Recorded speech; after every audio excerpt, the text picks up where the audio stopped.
We will move to 27th question. Pick out the correct statement or statements from the following. Electron emission during beta decay is always accompanied by neutrino.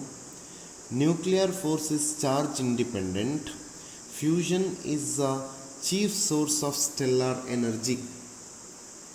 So electron emission during beta decay is always accompanied by antineutrino. So first statement is incorrect. Whereas nuclear force is charge independent and fusion is chief source of stellar energy, that is correct. So 2 and 3 are correct. So option D is correct for 27th question. 2 and 3 are correct. So option D. 27th question, option D. 28th question. A nucleus X emits an alpha particle with velocity v. The recoil speed of daughter nucleus is, interesting actually. So we have to apply conservation of linear momentum here. So initial momentum of parent nuclei is 0, which is equal to now mass of daughter nucleus into the velocity of daughter nuclei plus mass of alpha particle into velocity of alpha particle, where subscript D is daughter, alpha is alpha particle. So 0 is equal to now, what is mass of daughter nuclei here? A minus 4 into Vd plus 4 times V. So Vd becomes equal to minus 4V divided by A by 4.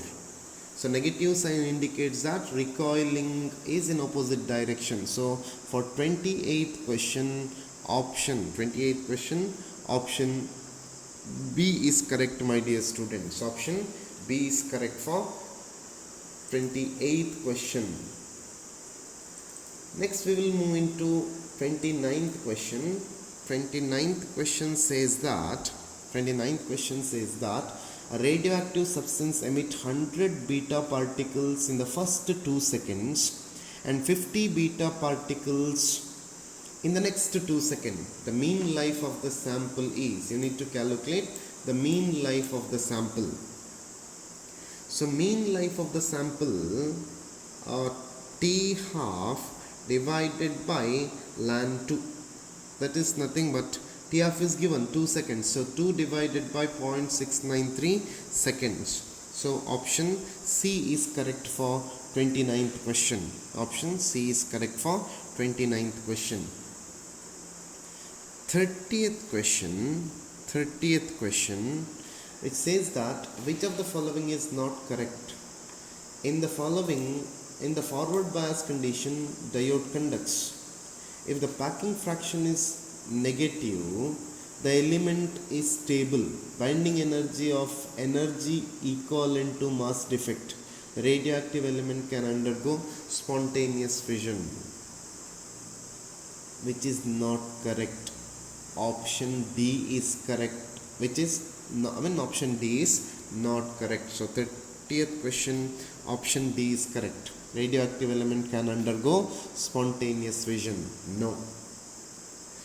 31st question, my dear students. 31st question. A and B are two radioactive elements.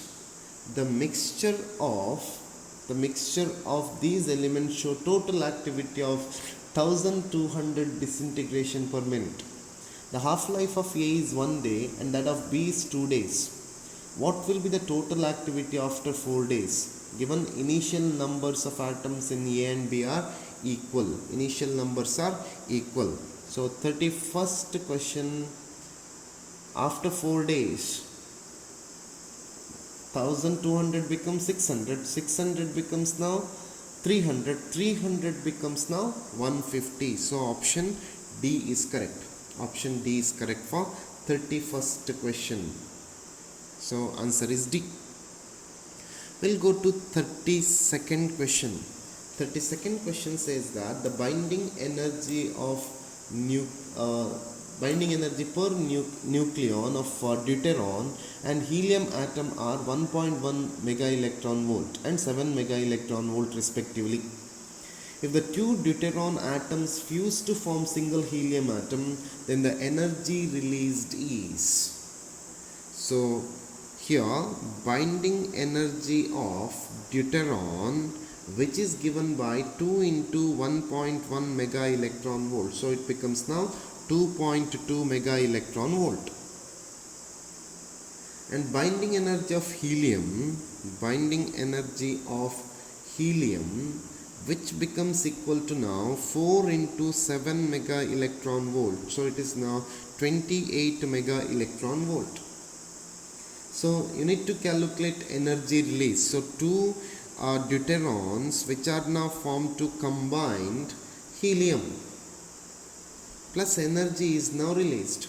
So energy released can be given by binding energy of helium minus 2 into binding energy of deuteron. So how to calculate this now? It is 28 mega electron volt minus 2 into 2.2 mega electron volt. So this comes to be 23.6 mega electron volt. This is important. 23.6 mega electron volt. So 32nd question, option C is correct. Option C is correct for 32nd question.